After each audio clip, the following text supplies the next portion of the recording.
nhiều cổ động viên miền Bắc đã tập trung tại La Khê, quận Hà Đông, Hà Nội để cổ vũ cho đội tuyển Việt Nam trong trận chiến với Thái Lan trong khuôn khổ vòng loại thứ 2 World Cup năm 2020 khu vực châu Á. Hàng trăm cổ động viên đã mang cờ, trống, băng rôn, khẩu hiệu và cúp vàng tượng trưng có mặt tại một địa điểm ở quận Hà Đông để cổ vũ Quang Hải và đồng đội.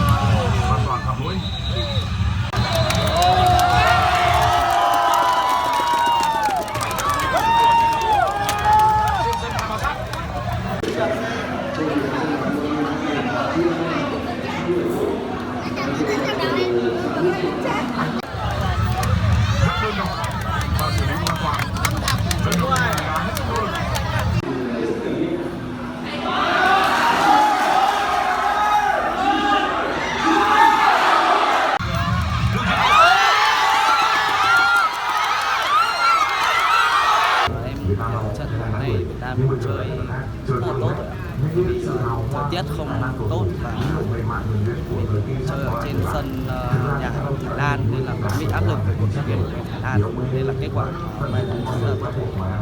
Thì em thấy vừa vui và vừa tiếc nuối khi mà Việt Nam mình không thể giành chiến thắng trước Thái Lan.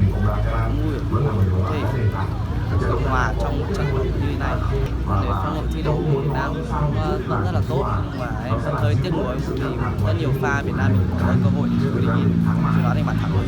Tốt, cháy hết mình nhưng mà có cái quả của an toàn rất đáng tiếc không đầu. Em chúc các anh sẽ thi đấu thật tốt và sẽ định mình không có bàn thắng nào cũng được. Huấn luyện viên sẽ hết mình.